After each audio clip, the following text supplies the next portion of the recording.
Bu Andri, bagaimana kabarnya hari ini? Alhamdulillah baik Bu. Bagaimana dengan kabar Ibu Ika? Alhamdulillah, saya juga baik, Bu Andri. Hari ini saya ingin berbincang tentang kegiatan sehari-hari Bu Andri sebagai guru dan bagaimana Bu Andri bisa meningkatkan efisiensi dan kualitas waktu Bu Andri di sekolah. Nah, bisa diceritakan sedikit tentang harian Bu Andri?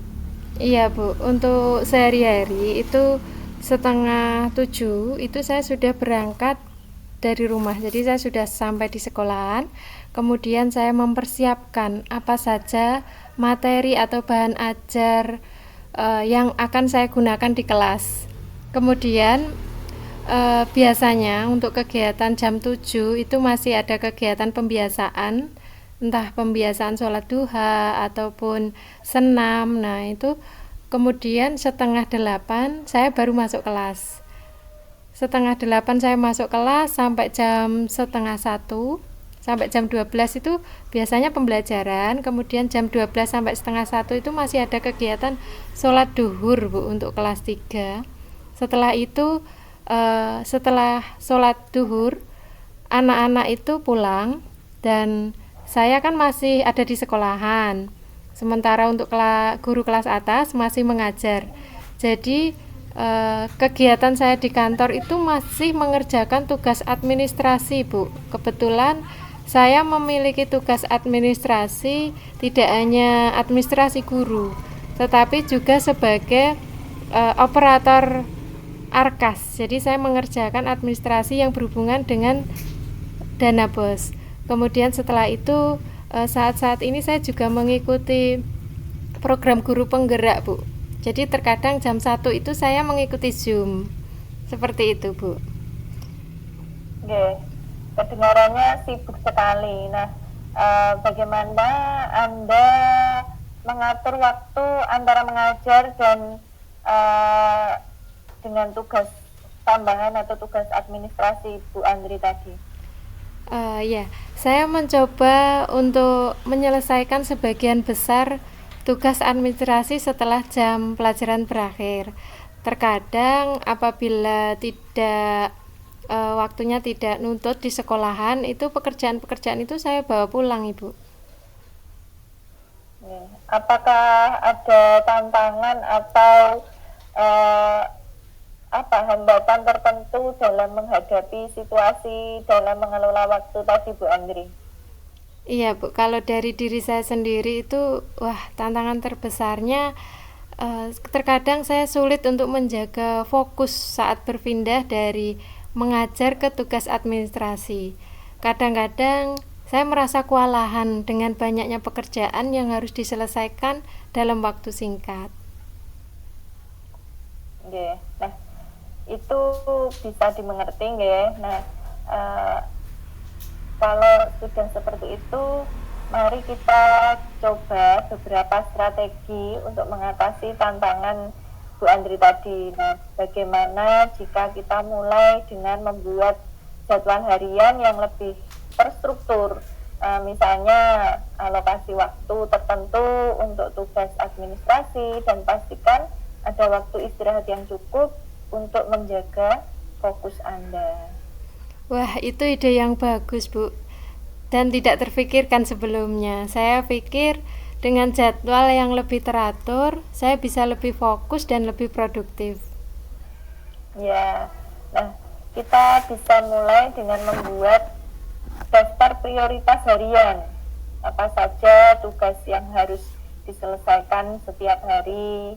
Kita bisa membaginya menjadi beberapa kategori seperti mendesain bahan ajar, kemudian mengajar, dan tugas administrasi. Tugas harian saya termasuk mempersiapkan materi pelajaran, mengajar, mengoreksi tugas, dan mengadakan pertemuan dengan orang tua maupun rekan guru. Ya. Mari kita coba bagi tugas-tugas Bu Andri tadi ke dalam slot waktu tertentu. Misalnya pagi hari itu kan Bu Andri fokus pada kegiatan di kelas. Kemudian siangnya nanti untuk menyelesaikan tugas administrasi. Nah, untuk sore biasanya kalau kegiatan KKG itu dilaksanakan setelah jam 1 ya Bu ya, seperti Iya. itu. Nah, apakah Anda merasa jadwal ini realistis dengan kegiatan yang Ibu lakukan? Saya rasa jadwal ini bisa diterapkan, Bu. Dengan cara ini saya lebih fokus dan lebih terorganisir. Nah, bagus sekali. Selain itu, mari kita tentukan beberapa tujuan jangka pendek dan jangka panjangnya. Apa yang ingin Anda capai dalam beberapa bulan ke depan ini? Ya, dalam jangka pendek saya ingin lebih efisien dalam mengelola waktu dan tugas. Berikut adalah beberapa strategi yang ingin saya terapkan. Misalkan yang pertama, saya membuat prioritas harian. Itu terdiri dari to-do list harian, di mana setiap pagi membuat daftar tugas yang harus diselesaikan pada hari itu. Saya urutkan berdasarkan prioritas. Yang berikutnya teknik Pomodoro, di mana teknik ini bekerja selama 25 menit dan istirahat 5 menit untuk meningkatkan fokus dan produktivitas. Yang berikutnya, saya akan menentukan waktu setiap tugas. Alokasikan waktu tertentu untuk setiap tugas dan saya akan mencoba untuk tetap pada jadwal tersebut. Yang kedua itu rencana mingguan, Bu. Jadi yang terdiri dari jadwal mingguan ini, saya akan membuat jadwal mingguan pada awal minggu yang mencakup semua kegiatan dan tugas yang harus diselesaikan. Kemudian evaluasi mingguan. Setiap akhir minggu, evaluasi kemajuan saya dan atur ulang prioritas untuk minggu berikutnya jika diperlukan. Yang berikutnya fleksibilitas. Saya akan menyediakan waktu cadangan dalam jadwal untuk menangani hal-hal yang tidak terduga. Dalam jangka panjangnya, saya berharap bisa menciptakan program pengajaran yang lebih inovatif dan efektif untuk siswa. Mengelola waktu dan tugas dengan efektif memerlukan perencanaan baik dalam jangka pendek maupun jangka panjang. Misalkan, untuk tujuan bulanannya, saya akan menargetkan bulanan, di mana saya menetapkan tujuan yang ingin saya capai setiap bulan, baik untuk pekerjaan maupun pengembangan pribadi. Terus review bulanan. Jadi saya akan melakukan review bulanan untuk mengevaluasi pencapaian dan menetapkan tujuan bulan berikutnya. Yang terakhir itu rencana tahunan, Bu. Jadi saya memiliki visi tahunan. Saya akan mencapai visi suatu misi lah intinya dalam 1 tahun itu apa. Kemudian breakdown tujuan. Ini akan menjadi langkah-langkah bulanan dan mingguan yang lebih kecil dan lebih dapat dikelola.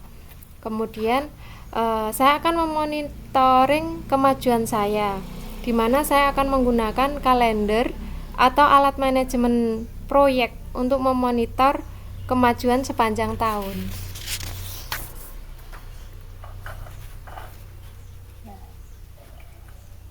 Itu merupakan tujuan yang sangat baik, Bu Andri. Nah, kita bisa mulai dengan langkah-langkah kecil untuk mencapai tujuan tersebut, yaitu tujuan tadi, tujuan jangka pendek, dan kemudian bekerja menuju tujuan jangka panjang. Kita akan terus memantau kemajuan Anda dan menyesuaikan strategi sesuai kebutuhan. Ini ada beberapa tips umum dalam mengelola waktu dan tugas. Yang pertama yaitu delegasi tugas. Nah, ini jangan ragu untuk mendelegasikannya tugas kepada tim atau rekan kerja jika memungkinkan. Kemudian menghindari prokrastinasi atau kenali dan tangani kebiasaan menunda pekerjaan dengan menetapkan batas waktu yang realistis. Nah, ini yang perlu dihindari. Kemudian keseimbangan kerja dan istirahat. Pastikan Anda memberikan waktu istirahat yang cukup untuk menghindari kelelahan. Selanjutnya, penggunaan alat bantu. Nah, alat bantu ini tadi manfaatkan alat bantu seperti aplikasi manajemen tugas, misalnya Trello, Asana, dan Microsoft To Do untuk membantu mengorganisasi tugas dan waktu.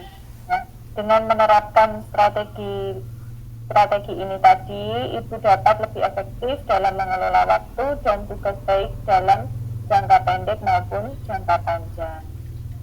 Terima kasih, ini sangat membantu sekali Bu Eka. Saya merasa lebih percaya diri dengan adanya panduan dan dukungan dari Bu Eka.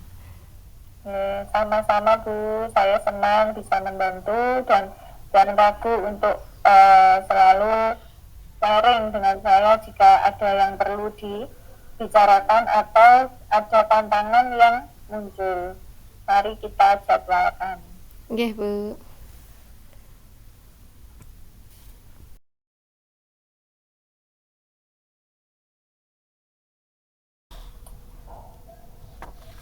Ya Bu Andri, bagaimana perasaan Bu Andri tadi setelah coaching bersama saya?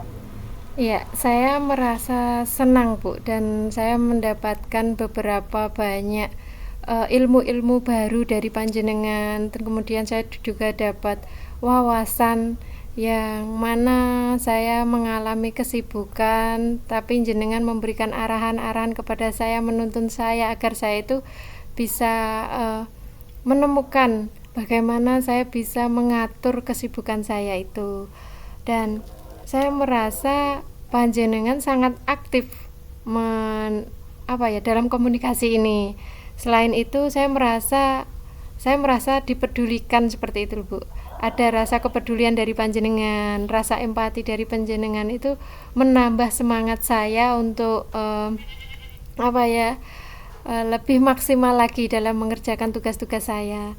Selain itu saya merasa puas Bu, hari ini saya bisa meningkatkan diri dengan sesi coaching ini. Sampun. Yeah.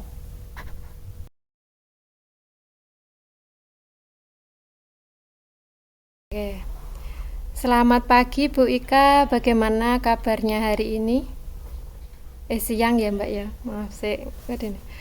Selamat siang Bu Eka, bagaimana kabarnya hari ini? Alhamdulillah Bu Andri, saya hari ini baik. Nah, bagaimana kabar Bu Andri hari ini? Alhamdulillah saya juga baik. Terima kasih. Bu Eka, apa yang sedang mengganggu pikiran Anda terkait asesmen yang akan Ibu laksanakan? Oh iya Bu Andri, saya merasa kebingungan dengan beberapa aspek yang tentang asesmen ini. Nah, saya merasa tidak yakin harus memulai dari mana untuk membuat asesmen ini, Bu Andri. Apa yang membuat Bu Eka merasa bingung? Adakah hal-hal tertentu yang mengganggu pikiran atau apa yang sudah Ibu lakukan sejauh ini? Nah, saat ini ya, saya merasa ini Bu,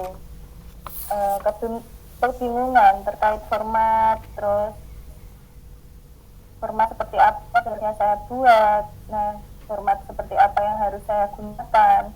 Selain itu saya juga bingung mengenai metode yang tepat untuk mengumpulkan data yang benar-benar relevan dan mendukung proses asesmen dengan baik. Ya, bagaimana perasaan Bu Ika sejauh ini? Apa yang sudah Bu Ika pelajari atau siapkan untuk asesmen ini? Meskipun saya sudah mempelajari pedoman asesmen, namun saya masih merasa kebingungan mengenai hal-hal yang seharusnya saya perhatikan serta bagaimana cara yang terbaik untuk mengorganisir data agar mendukung proses asesmen yang lebih efektif, Bu Andri. Apakah ada orang atau sumber daya tertentu yang bisa Ibu minta bantuan atau inspirasi dari mereka? saya belum mencoba itu, Bu. Nah, mungkin saya bisa meminta bantuan dari rekan kerja yang pernah melaksanakan asesmen serupa. Nah, saya bisa mengorganisir, terus melengkapi data itu dengan baik untuk memastikan data tersebut mudah diakses, dianalisis, dan kemudian digunakan dalam kegiatan pembelajaran. Bagaimana perasaan Bu Eka terkait asesmen ini? Apakah ada kekhawatiran khusus atau tantangan yang Ibu rasakan? Dengan pelaksanaan asesmen ini, saya merasa agak khawatir ya, Bu, tentang bagaimana yang harus saya tentukan atau menggunakan pendekatan yang seperti apa yang tepat untuk asesmen ini. Dan saya juga merasa bagaimana saya dapat membuat kesimpulan yang relevan berdasarkan data yang telah saya kumpulkan. Apakah ada cara di mana kita bisa mengurangi kekhawatiran ini atau membuatnya lebih mudah untuk Ibu? Mungkin dengan membuat rencana atau langkah-langkah yang lebih jelas gitu, untuk mengikuti proses asesmen ini. Mulai dari yang pertama saya menentukan tujuan, kemudian memisahkan data berdasarkan tipe, kemudian membuat struktur folder yang logis untuk menyimpan data. Misalnya data sekolah, saya bisa memiliki folder utama bernama contohnya data siswa. Nah, dengan subfolder tersebut nanti tahun ajaran yang atau tahun ajaran yang akan datang, saya memberi nama file dengan konsisten. Jadi nanti bisa saya menggunakan folder-folder tersebut bisa untuk kedepannya. Jadi saya bisa membatasi akses data agar lebih aman. Seperti itu. Ya, bagaimana jika kita mulai dengan merencanakan langkah-langkah konkret untuk mengorganisir data dan menerapkan format asesmen? Sepertinya rencana tersebut terdengar positif ya, Bu. Saya akan mengambil waktu untuk menguraikan langkah-langkahnya secara lebih mendetail. Nah, saya juga akan berencana untuk berdiskusi dengan rekan kerja agar bisa mendapatkan umpan balik yang lebih berharga. Nah, jangan ragu untuk mencatat setiap pertanyaan atau kekhawatiran yang muncul selama prosesnya, sehingga kita bisa membahasnya lebih lanjut. Bagaimana perasaan Ibu sekarang setelah kita berdiskusi mengenai langkah-langkah ini? Saya merasa lebih fokus untuk menghadapi tantangan sekarang ini. Nah, akhirnya saya bisa lebih berpikir untuk lebih bisa menentukan langkah-langkah asesmen yang lebih baik ke depannya. Dan saya juga berterima kasih banyak atas bantuan dari Bu Andri selama ini. Sama-sama Bu Eka, ingatlah untuk tetap berkomunikasi dengan saya jika ada hal-hal lain yang perlu dibahas atau jika kamu membutuhkan bantuan tambahan. Terima kasih banyak, Bu. Ini dimatikan dulu nggih.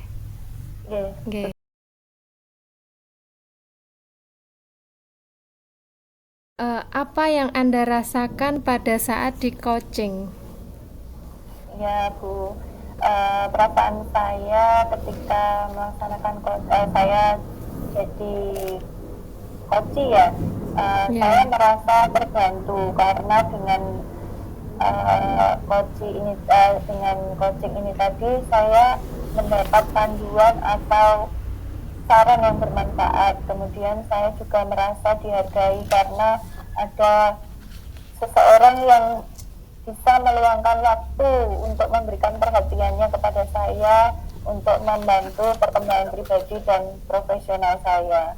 Dan selain itu saya juga merasa termotivasi untuk mencapai tujuan yang telah ditetapkan bersama coach. Demikian Bu Andri. Ya. Bu Endang belum selesai berarti nggih. Oh sampun. Sampun nggih niki.